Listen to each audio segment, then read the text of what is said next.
और लक किसे कहते हैं? लक की मुख्तलिफ डेफिनेशन है, लेकिन जो मुझे सबसे खूबसूरत लगी, लक ये है कि when opportunity meets your preparedness, that is luck.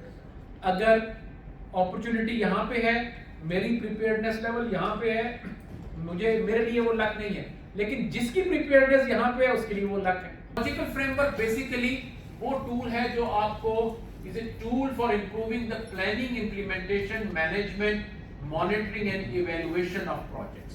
मुझे बताएं, ये चीज हर प्रोजेक्ट प्रपोजल में जरूरत पड़ती है या नहीं पड़ती? बेशक गवर्नमेंट का हो, प्राइवेट हो, एनजीओ, हर एक में पड़ता है। तो इसका मतलब है ये टूल हमें मुख्तलिफ सेक्टर्स में हेल्प कर सकता है, और is a way of structuring the main elements in the project and highlighting the logical linkages between them, कि इनका आपस में कनेक्शन क्या है।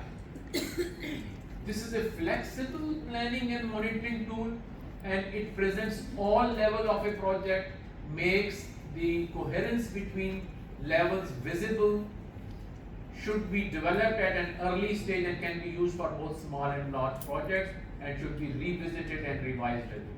तो जो डोनर्स होते हैं वो लॉजिकल फ्रेमवर्क डेवलपमेंट सेक्टर में तकरीबन हर प्रपोजल में चाहिए होता है। अब डोनर जो होते हैं वो बाज़ औक़ात उसकी डिटेल्स बाज़ औक़ात अपने हिसाब से चेंज की होती है, तो उसको आपने जरूर देखना है। ये मैं आपको एक जनरल लॉग फ्रेम आपके सामने शेयर कर रहा हूं, ये देखिए, ठीक है। इसकी एक कॉलम पे जो आपने जितने ऑब्जेक्टिव ट्री वाले कंपोनेंट थे वो यहां आए, गोल, ऑब्जेक्टिव, आउटपुट, एक्टिविटीज। कुछ जगहों पे इसको गोल के बाद आउटकम आ जाता है, फिर आउटपुट आ जाता है, कुछ में ऑब्जेक्टिव, मतलब इसके नॉमेनक्लेचर थोड़ा बहुत चेंज होता है, लेकिन कॉन्सेप्ट आपने जब ऑब्जेक्टिव ट्री बनाया तो आपने समझ लिया। आप जब डोनर की गाइडलाइन देखेंगे तो आपको पता होगा कि आपने उसके अंदर फिट कैसे करना है, ठीक है। तो ये जो फर्स्ट कॉलम है ये ऑब्जेक्टिव का है, दूसरा है मेजरेबल इंडिकेटर्स, कि आपने जो भी ऑब्जेक्टिव डेवलप किए, प्रोजेक्ट जब आपने बनाना है तो वो एक टाइम ड्यूरेशन का होगा, 3 इयर्स, 5 इयर्स, 7 इयर्स, तो उसकी अचीवमेंट्स को मेजर कैसे करें। वो मेजर जो होंगे वो इंडिकेटर्स के साथ होंगे, तो इसका मतलब है आपने इंडिकेटर्स डेवलप कर, ठीक। फिर means of verification, means of verification का मतलब है कि जो आपने इंडिकेटर्स डेवलप किए हुए हैं वो वेरीफाई कैसे किए जा सकते हैं। मैं आगे इसकी एग्जांपल भी आपसे शेयर करूंगा। फिर इंपॉर्टेंट अजम्पशंस क्या है, तो जनरली ये कंपोनेंट होते हैं एक लॉग फ्रेम। अब मैं थोड़ा सा आगे बढ़ता हूं, आपको अपनी एग्जांपल्स के साथ शेयर करता हूं। ये हमने वही एग्जांपल ली है जो जिसपे हम प्रॉब्लम ट्री और ऑब्जेक्टिव ट्री की एक हमने एग्जांपल शेयर की। अच्छा, आप देखें, ये इनको देख के क्या लग रहा है, कुछ देखे देखे लग रही है या नहीं? तो ये कहां से आए? प्रॉब्लम ट्री से आए हैं या ऑब्जेक्टिव ट्री से? Objective tree.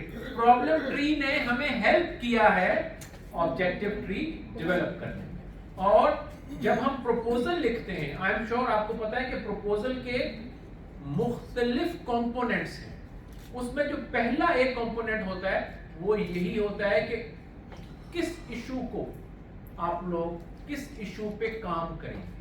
तो अगर आपने प्रॉपर प्रॉब्लम ट्री का एनालिसिस किया हुआ है तो आप अच्छे तरीके से उसको एक्सप्लेन कर पाएंगे, उसके रूट कॉजेज एक्सप्लेन, उसके इफेक्ट्स कर पाएंगे कि हम इन इश्यूज की वजह से, देखिए आपने बताना है, आप ये समझें अपने प्रपोजल डेवलप करते हैं कि दुनिया का सबसे बड़ा मसला यही है जो हमने आइडेंटिफाई किया, और वो आपने खाली मेरे कहने से नहीं होगा कि ये दुनिया का सबसे बड़ा मसला है, आपने उसको साबित करना। और जैसे यहाँ एक बात आई थी रिसर्च, रिसर्च ने कहां कहां उस इशू को हाईलाइट किया, उसको इस्तेमाल करना होगा, उसको रेफरेंस, जो कम्युनिटी के साथ आपके कंसल्टेशन है उनको बताना होगा, उसके इफेक्ट्स को बताना होगा, उसके कॉजेस को आपने एक्सप्लेन करना होगा। तो आपने कन्विंस करना होगा कि जी यही दुनिया का सबसे बड़ा मसला है जिस पे फौरन भी काम करना जरूरी है, इसीलिए हम ये प्रपोजल डेवलप कर रहे हैं। और फिर आपका ऑब्जेक्टिव से कनेक्शन क्या होगा कि जी चूंकि ये प्रॉब्लम है, ये डिटेल्स हैं, हम ये ऑब्जेक्टिव्स सजेस्ट कर रहे हैं, इन ऑब्जेक्टिव्स, गोल, आउटकम, आउटपुट के जरिए इसको हल किया जा सकता। ठीक है, तो ये पूरा एक सीक्वेंस बनता है। और अगर आपने प्रॉब्लम ट्री को मिरर करके ऑब्जेक्टिव्स बनाए होंगे तो वो आपके मैच कर रहे होंगे। जब हम प्रॉब्लम ट्री एनालिसिस नहीं करते और खुद से लिखते हैं तो वो हमारी मैचिंग नहीं हो रही। कल मेरे ख्याल में एक सेशन है कि प्रपोजल्स रिजेक्ट क्यों होती है, तो होपफुली उसमें डॉक्टर साहब वो शेयर करेंगे। लेकिन अक्सर ये होता है कि प्रॉब्लम कुछ बता रहे हैं, ऑब्जेक्टिव्स कुछ बता रहे हैं, आपस में लिंक है। तो ये उस वक्त नहीं होगा जब आपने प्रॉब्लम ट्री बना के उसको एग्जैक्ट फ्लिप किया होगा, तो ये प्रॉब्लम, ये इशू जो है आपका मिनिमाइज हो सकता है। ठीक है, तो हमने ये जो है ये हमने वहां से ले लिया। अब इसके इंडिकेटर्स बनाए। इंडिकेटर्स क्या है कि आपने मेजर कैसे करना है। लेट्स से ये ऑब्जेक्टिव है increase availability of clean water, तो आप डोनर को बेसिकली ये कहते हैं कि हम ये नोट करके आपको बताएंगे, आपको रिपोर्ट्स में बताएंगे कि number of new houses that receive clean water. ठीक है, इंडिकेटर क्लियर हुआ कि आपने बताना है कि इसको मेजर कैसे किया जा सकता है। तो अगर आप कह रहे हैं कि ऑब्जेक्टिव है increase availability of clean water, तो इसका इंडिकेटर होगा number of new houses that receive clean water. New houses का मतलब है अगर पहले 420 घरों में पानी आ रहा था तो अब 880 घरों में पानी आएगा, ये आप बताएंगे। और न्यू कितने होंगे? तकरीबन 460 घर। ये एडिशन आप बताएंगे कि हम अपने प्रोजेक्ट के जरिए डिलीवर करेंगे। सिमिलरली मीन्स ऑफ वेरिफिकेशन, कि जी ये जो नंबर हम क्लेम करेंगे इनको वेरीफाई कैसे करेगा डोनर। मॉनिटरिंग या इवैल्यूएशन के जरिए कैसे वेरीफाई करेगा कि ये जो आपने 460 हाउसेस कहे हैं ये दुरुस्त हैं। तो कहां से लेंगे? Result of survey in the community. आप खुद से बैठ के नहीं लिखेंगे, आप कहेंगे कि जी हमने ये सर्वे कंडक्ट किया, इसकी ये मेथोडोलॉजी थी, उस मेथोडोलॉजी के जरिए हमने ये फाइंड आउट किया, उसके ये एविडेंसेस हैं, ये पिक्चर्स हैं हमारे जो रिसर्च थी या इवैल्यूएशन की। इस तरह से आपने कन्विंसिंगली बताना है। ठीक है, और फिर अजम्पशन पे मैं आखिर में आता। फिर आउटकम्स है जैसे number of water connection increase, तो इसका है number of new connections installed. आगे देख लें करप्ट स्टाफ अरेस्टेड, तो आप बताएंगे कि कितने number of corrupt staff arrest हुए। इंडिकेटर्स क्लियर हुए। इंडिकेटर्स किस लिए जरूरी होते हैं, कौन बताएगा? जी मेजर करने के लिए आपकी प्रोग्रेस को, आपके प्रोग्रेस को मेजर करने के लिए। एक्सीलेंट। कोई और साथी? आप बाद में जी, कोई और साथी? इंडिकेटर्स की क्या अहमियत है जी, आप बताइएगा। Thank you very much. ठीक है जी, ये हर एक के हमने इंडिकेटर्स बनाने हैं। अब मीन्स ऑफ वेरिफिकेशन क्या है कि वो उस इंडिकेटर्स को वेरीफाई कैसे किया जा सकता है। सर इसमें एक क्वेश्चन था मेरा कि इसमें हम एक एक्टिविटी के अगेंस्ट कितने जो मिनिमम या मैक्सिमम इंडिकेटर्स हैं वो सेट कर सकते हैं। Very good. अच्छा देखें, एक्टिविटी तो नीचे रह जाएगी, अगर हम आउटकम है ना। अच्छा ये एक और चीज ध्यान में रखें कि एक ऑब्जेक्टिव है, हमने यहां उसका एक आउटकम लिखा हुआ, फिर उस आउटकम का एक आउटपुट लिखा हुआ। लेकिन जब आप एक्चुअली प्रपोजल बना रहे होंगे तो जहन में रखें कि अगर आपके बाज़ औक़ात ऑब्जेक्टिव भी 3 हो सकते हैं या 4 हो सकते हैं, और हर ऑब्जेक्टिव, जैसा इस ऑब्जेक्टिव का एक आउटकम है, हो सकता है एक ऑब्जेक्टिव के 3 आउटकम्स हो, 4 आउटकम्स हो, ठीक है। और फिर हर आउटकम का आगे 2-2, 3-3 आउटपुट्स, ये हो सकता है या नहीं हो सकता? तो आपने उनको इसी तरह लिखना है। कैसे लिखेंगे? लेट्स से अगर ऑब्जेक्टिव 3 है तो ऑब्जेक्टिव 1, ऑब्जेक्टिव 2, ऑब्जेक्टिव 3, ऑब्जेक्टिव 4, ठीक है। यूं भी लिख सकते हैं, या ऑब्जेक्टिव 1 लिखें, उसके नीचे उसकी जो 3 आउटकम्स हैं, या एक आउटकम है आउटकम 1, आउटकम 2, आउटकम 3, आउटकम 4, इस तरह लिखेंगे। और हर आउटकम के नीचे फिर उसकी जो आउटपुट्स हैं, ठीक है ना। यहां हमने सिंपल अंडरस्टैंड करने के लिए इसको इस फॉर्म में रखा। अब देखें, मीन्स ऑफ वेरिफिकेशन जैसे ये है कि अगर आपने number of letters sent to competent authority, ये आपने जो कंप्लेंट लेटर्स लिखे थे करप्ट स्टाफ के खिलाफ, तो उसकी वेरिफिकेशन क्या होगी? Courier receive. ये ऐसी है जो अनडिस्प्यूटेड होनी चाहिए। ये नहीं कि मैंने लिख दिया कि अपने रजिस्टर में मैंने लिखा है कि जी 50 लोगों ने लेटर लिख दिए। ये नहीं, किस तरह भेजे थे आपने डाक के जरिए भेजे थे, अगर ईमेल्स भेजी थी उनका रिकॉर्ड होगा, अगर आपने कोरियर के जरिए भेजे उनकी लिस्ट होगी। तो इस तरह मीन्स ऑफ वेरिफिकेशन।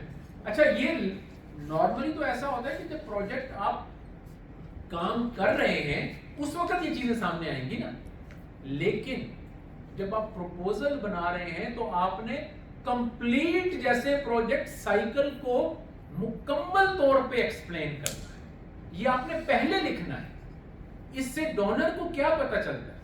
जाहिर है प्रपोजल में लिखना है, डोनर को ये पता चलता है कि how prepared they are. Donors को भी, खासकर जो इंटरनेशनल डोनर्स हैं, वो भी अकाउंटेबल होते हैं। उनके जो टैक्स पेयर होते हैं वो उनको असेंबली में सवाल करते हैं कि जी इतने मिलियन पाउंड्स आप या डॉलर भेज रहे हैं, उसका इंपैक्ट भी कोई है तो अगर इंपैक्ट हमें बताएं।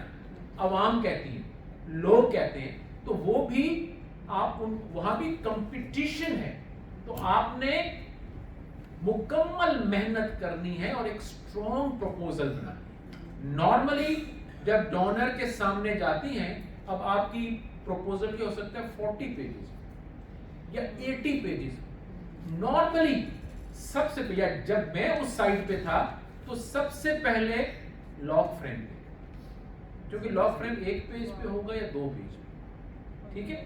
वो देख के अंदाजा हो सकता है कि ये इस प्रपोजल में कितनी जान है और या इसमें कितनी जान नहीं है, वहीं से फिल्टर हो जाता है। तो ये जब आपने ये बना लिया, फिर बाकी प्रपोजल जो है वो इसकी एक्सप्लेनेशन हो, आपने इसको ओपन अप करके एक्सप्लेन करना। अच्छा sir, excuse me, this is doctor Pakeezah. मैंने एक साल पहले भी आपके साथ जो है एक वर्कशॉप अटेंड की है। सर मेरा क्वेश्चन ये है कि इनिशियल स्क्रूटनी पे लॉग फ्रेम चाहिए होता है और एग्जीक्यूटिव समरी चाहिए होती है, that is the only thing जिसको वो देखेंगे। अच्छा, जो देखें इसमें मुख्तलिफ अप्रोचेज होते हैं। नॉर्मली पहले होता है कि कॉन्सेप्ट नोट, जो लोग इस तरह से वो कॉन्सेप्ट नोट मांगते हैं ताकि वो एक इनिशियल, और उसमें उन्होंने डिटेल्स लिखी होती है, फॉर्मेट होता है कि इसके मुताबिक, वहीं से उन्हें समझ आ जाती है कि इन्होंने कितना क्लियरली। अच्छा, कुछ कॉन्सेप्ट नोट ऐसे होते हैं जिनमें लॉग फ्रेम रिक्वायर नहीं है, जैसा पार्ट वगैरह भी नहीं है, लेकिन अगर आपने अच्छा कॉन्सेप्ट नोट बनाना है तो आप अगर लॉग फ्रेम बनाकर वो डेवलप करेंगे, बेशक वहां आपने अटैच नहीं करना, लेकिन आप अगर करेंगे तो आपका मजबूत बनेगा, आपके लॉजिकल कनेक्शन अट्रैक्टिव होंगे, कंपेलिंग होंगे। तो मेरी सजेशन ये होता है कि अगर वो नहीं भी उन्होंने मांगा, क्योंकि आपने ये देख लिया किस हद तक आपको हेल्प करता है, तो आप कन्विंसिंगली अपना केस पुट कर सकते हैं। और फिर वो उसमें तो शॉर्ट लिस्ट करके लॉन्ग प्रपोजल मांगते हैं, ज़ाहिर उसमें further detail. And sir thank you, आपने बहुत अच्छे से एलैबोरेट किया। आई वाज जस्ट वंडरिंग कि कितना ज़्यादा थॉट प्रोसेस इस पूरे लॉग फ्रेम के पीछे है, which means peace of mind. अब यहाँ पे जितने भी पार्टिसिपेंट्स हैं उनमें से जो लोग यूनिवर्सिटी से ताल्लुक़ रखते हैं, they will agree with me कि इतना टाइम है ही नहीं कि आप लॉग फ्रेम पे इतना ज़्यादा वर्कआउट करें। तो मेरे ख्याल में हम वापस जाते हैं अपने ऑरिक को, अपने सीनियर्स को बताते हैं कि हमें प्रोजेक्ट के लिए पूरे हफ्ते या महीने दिया करें ताकि हम सबमिट करें। बहुत अच्छी सजेशन है आपकी, ये मैं एक मिनट आता हूँ। बहुत अच्छा, बहसों का सरकारी इदारों में भी ऐसे ही होता है। वो कहते हैं सुबह कॉल आती है और कहते हैं कि शाम को बना के भेजो जल्दी, जो ऐसा होता है या नहीं होता? तो ऐसी चीजें वहां पे भी होती हैं। अच्छा, अब इसका हल क्या है? ये वो चीजें हैं जो आपके कंट्रोल में नहीं, क्योंकि बाज़ औक़ात डोनर ही लेट, जैसे अब ये सैलाब की बात थी, सैलाब में पहले ज़रा जो पाकिस्तान की कंडीशंस थी, मुख्तलिफ इश्यूज की वजह से जो NGOs थे वो कह रहे थे डोनर पैसे नहीं निकाल रहा। फिर कोई मेरे ख्याल में जिनेवा कॉन्फ्रेंस हुई या क्या, तो फिर वो कहते हैं कि डोनर सुबह कॉल कर रहे हैं कि शाम को प्रपोजल चाहिए। तो बात का चूंकि वो ज़ाहिर है ह्यूमैनिटेरियन सिचुएशन थी, फ्लड डिजास्टर, तो उसमें बहुत जल्दी चाहिए होती। तो बेहतर तो यही है कि आप अच्छा वक्त लेकर अच्छी प्रपोजल डेवलप करें, और उसमें बाज़ औक़ात ये होता है कि हम खुद अपनी मसरूफियात की वजह से टाइम नहीं दे सकते। 4 वीक्स दिए हुए हैं हमें, 6 वीक्स दिए हुए, लेकिन हम मसरूफ है, आखिर में जाके हम जल्दी करने की कोशिश करें, फिर उसमें क्वालिटी नहीं आती। बाज़ औक़ात ऐसे होता है कि ऊपर से ही ऐसे आता है कि जी हमें 1 हफ्ते में बना के दे दें, उसमें चले जाता है। अब इसका हल क्या है? अब आप बताएं कि सॉरी इस मसले का मसला तो चले हम समझ आ गया। अब मुझे ये बताइए साथी जिन्होंने हाथ खड़े किए, इसको रिस्पॉन्ड कैसे किया जा सकता है, या अगर आपने किया हो? जी आप पहले और फिर आप। अच्छा सर, इसमें एक तो ये है, जैसे मैडम ने बात की, ये बिल्कुल ठीक बात है कि अचानक अनाउंस होता है और फिर 2-4 दिन का टाइम होता है। लेकिन मेरा ख्याल है यहाँ पे जितने हम साथी बैठे हुए हैं, सबका कोई ना कोई एक एरिया ऑफ स्पेशलाइजेशन है। जैसे आपने अभी बताया, बल्कि आपके यहाँ दिखाया भी जा रहा था कि आप क्लाइमेट चेंज पे काफ़ी काम कर रहे हैं। तो मेरा ख्याल है कि हमें उस पर बहुत ज़्यादा अच्छा टाइम देके अपने प्रपोजल्स जो हैं वो वैसे पहले ही प्रिपेयर कर लेने चाहिए। एक तो हमारी प्रैक्टिस हो जाएगी, हमें पता होगा, और उसमें थोड़ी बहुत अगर चेंजेस हमने करनी है डोनर की रिक्वायरमेंट के मुताबिक, तो वो मेरा ख्याल है 2-4 घंटों में भी फिर हो जाए। ब्रिलियंट जी, सजेशन पे तालियां होनी चाहिए। एक्सीलेंट जी सर। Thank you sir. मेरा पॉइंट भी यही था एग्जैक्टली कि जो प्रिपेयर्डनेस है उसकी कमी की वजह से हम अक्सर औकात इस तरह के प्रॉब्लम्स का शिकार होते हैं, और डोनर भी शायद अब ये चाहता है कि इधर they are well prepared about their problems, और वो वेट करते हैं कि कॉल फॉर प्रपोजल आएगा तो they will manage to create a situation fund raising के लिए या फंड लेने के लिए। Excellent, thank you very much. मुझे एक इंग्लिश की सेइंग याद आ गई, chances help prepared minds. Life में जो चांसेस मिलते हैं वो वहीं पे क्लिक करते हैं जो लोग प्रिपेयर हैं। जो प्रिपेयर नहीं होते वो फिर पीछे रह जाते हैं। और लक किसे कहते हैं? लक की मुख्तलिफ डेफिनेशन है, लेकिन जो मुझे सबसे खूबसूरत लगी, लक ये है कि when opportunity meets your preparedness, that is luck. अगर अपॉर्चुनिटी यहाँ पे है, मेरी प्रिपेयर्डनेस लेवल यहाँ पे है, मेरे लिए वो लक नहीं है, लेकिन जिसकी प्रिपेयर्डनेस यहाँ पे है उसके लिए वो लक है। तो प्रिपेयर्डनेस इज द की। बहुत अच्छी बात की आपने कि हम कहीं ना कहीं कोई ना कोई इंगेजमेंट हो रही होती है। जैसे मेरा मशवरा होगा कि आज जो आप लोगों ने काम किया है, आगे भी जो आप ग्रुप वर्क करेंगे, उसकी पिक्चर्स जरूर ले लें।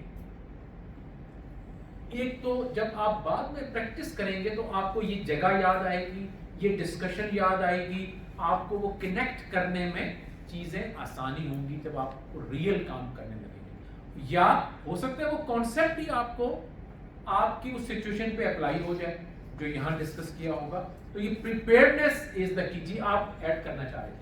सर, जैसा कि यूनिवर्सिटीज़ के अंदर मेरा ताल्लुक चूँकि सरगोदा यूनिवर्सिटी से है, और आजकल जो है वो हायर एजुकेशन कमीशन जो है वो और एक बहुत अच्छा डिपार्टमेंट यूनिवर्सिटीज़ में, और एक जो है वो बहुत अच्छा सपोर्टिव डिपार्टमेंट के तौर पे सामने आ रहा है। और उनके डायरेक्टर्स का ये कहना होता है कि आप जो है वो जिन एक्सपेक्टेड एरियाज़ में आपका फील्ड ऑफ इंटरेस्ट है उसमें पहले से अपना प्रपोजल बना कर रखें और हमें सबमिट करवाएं। और हम उसको इन एडवांस आपका वो जो है उसमें किसी टाइप की मिस्टेक्स हैं आइडेंटिफाई करेंगे, आपको अपना फीडबैक देके वापस भेजेंगे, फिर आप उसकी करेक्शंस करेंगे, फिर आपका वेल इन टाइम जो है ना आपका प्रपोजल रेडी होगा फॉर सबमिशन। तो इस तरीके से फिर आपका टाइम वेस्ट नहीं होगा। जैसे ही अनाउंसमेंट आए आप उसमें उसकी कोर एरियाज देखें कि हमारे इसमें क्या चेंजेस करने की जरूरत है, जस्ट आप वो करें और आपका जो है वो बस फाइनल सबमिशन में हो जाएगा। हम भी लंबे प्रोसेस में या लिटिगेशंस में यहाँ स्टॉप नहीं करेंगे, बल्कि एचईसी को डायरेक्ट या जहाँ जहाँ कंसर्न है वो उसको सबमिट करा देंगे। Thank you very much for this suggestion. Thank you ji. अच्छा, अब हम जो नेक्स्ट कॉलम है assumptions, इस पे बात करके आगे बढ़ेंगे। अच्छा, ये जरा assumptions पढ़ी जा रही है सबसे? अगर 2 मिनट जरा इनको पढ़ के कोई अगर एक्सप्लेन करना चाहे, हम 2 साथी, एक बैक साइड से और एक फ्रंट साइड से, अगर इनको कुछ एक्सप्लेन करें। While submitting the proposal, हम ये assume कर रहे हैं और उनको बताना चाह रहे हैं, कन्विंस कर रहे हैं कि हमारे ऑब्जेक्टिव जो था कि increase availability of clean water है, तो वो अब हो गया because people are using hygienically clean water. ये एक assumption है, जिससे ये क्लैरिटी आ रही है कि whatever are objective was that has been achieved. ठीक, कोई और साथी आपकी तवज्जो चाहिए। assumption बेसिकली ये वो कंपोनेंट हैं जो जनरली शायद आपके प्रोजेक्ट का कोई हार्डकोर हिस्सा नहीं है, लेकिन उनका इंपॉर्टेंट कनेक्शन बनता है। समझ आती है। आपने इस assumption पे यू रखना है या इस कॉलम पे यू रखना है, तो आप assumption खुद ब खुद डिस्कशन के जरिए डेवलप होना शुरू हो जाएंगे। अब जरा आपकी तवज्जो चाहिए, यहां जो आपका प्रोसेस है, क्या ये ऐसे है, यानी चूंकि ऐसा लॉजिकल फ्रेमवर्क की एक खूबी ये होती है कि ये हर तरफ से रीडेबल होता है। ये ऊपर से नीचे भी रीडेबल है, ये नीचे से ऊपर भी कोई लॉजिकल कनेक्शन बना रहा है, ये राइट से लेफ्ट भी, लेफ्ट से राइट भी बना रहा है कोई कनेक्शन, और राइट से लेफ्ट भी बना रहा है। ये देखा जाता है कि ये प्रॉपर लॉजिकली कनेक्टेड है या नहीं। अब ये देखें, ये नीचे से ऊपर कैसे कनेक्ट होता है। यहां हमने लिखा है complaint letters to competent authority. हमारा क्या ख्याल है, जब हम ये लिखेंगे तो क्या अचीव होगा? थोड़ा ऊंचा बोलेंगे। स्टाफ अरेस्टेड, जो करप्ट स्टाफ है वो अरेस्टेड है, और जब करप्ट स्टाफ अरेस्टेड हो जाएंगे तो कनेक्शन इंक्रीज होगी, और जब number of water connection increase हो जाएंगे तो ये लॉजिकल कनेक्शन बन रहा है या नहीं बन रहा? ठीक है। अच्छा, अब मुझे ये बताएं कि हम जब ये लिख रहे हैं ना कि ये अचीव हो जाएगा, तो बेसिकली हम अज्यूम कर रहे हैं कि people are willing to write complaint letters. मुझे बताएं, अगर लोग लेटर ही लिखने के लिए रेडी नहीं है, तो क्या हम ये अचीव कर सकते हैं? तो ये जो है, ये इस गली से होके जाना है, ये अचीव करने के लिए। अगर ये नहीं है तो हम अज्यूम कर रहे हैं कि people are willing to write those complaint letters.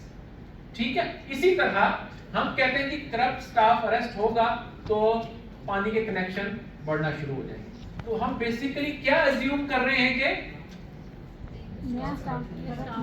अगर वो भी करप्ट होगा तो क्या हम ये अचीव कर सकते हैं? तो ये अजम्पशन है, यहां से आपने होके जाना है। अब आपको किस तरह से डेवलप करेंगे? जब आपने कंसल्टेशन की होगी लोगों के साथ, तो अगर आपने कंसल्टेशन नहीं की तो आप ये लिख देंगे और ये आपके जहन में ही नहीं आएगा कि लोग तो लेटर लिखने के लिए तैयार नहीं। लेकिन अगर आपने लोगों के साथ डिस्कशन की होगी तो वहीं पे लोग आपको इधर उधर देखना शुरू हो जाएंगे, और आप अच्छे फैसिलिटेटर हैं, आप फिर उनसे पूछेंगे कि ये लिखेंगे ना आप लोग, तो वो कहेंगे सरकार को लेटर लिखने वाले, कंप्लेंट वाले आजकल के हालात में कम ही होंगे। बोलने वाले जी, बोलने वाले भी ऐसे कंप्लेंट ठीक है, तो ये आपको, तो फिर अगर आपने उनके साथ कंसल्टेशन की हुई है तो आपको अंदाजा होगा कि अच्छा, अगर 90% लोग लिखने के लिए रेडी ही नहीं है तो आपकी ये एक्टिविटी उस इलाके में रेलेवेंट नहीं है, तो आपको कोई एक्टिविटी कुछ और करनी पड़ेगी जो उस इलाके के लोग विलिंग हो करने। ठीक है, तो ये assumptions इस तरह से इंपॉर्टेंट है। इसी तरह अगर हमने कहा number of water connection increase हो गए तो पानी की अवेलेबिलिटी बढ़ जाएगी, लेकिन इसमें एक बड़ा assumption क्या है कि अंडरग्राउंड वाटर इज अवेलेबल। अगर पानी नहीं है तो आप कनेक्शन लगाते जाएं, पाइप लगाते जाएं, पानी तो अवेलेबल नहीं होगा। तो ये assumptions को समझना बहुत ज्यादा जरूरी है। जब आप प्रैक्टिस करते जाएंगे तो आप इनको डेवलप कर पाएंगे। ठीक है, क्लियर है कि आगे चले जी।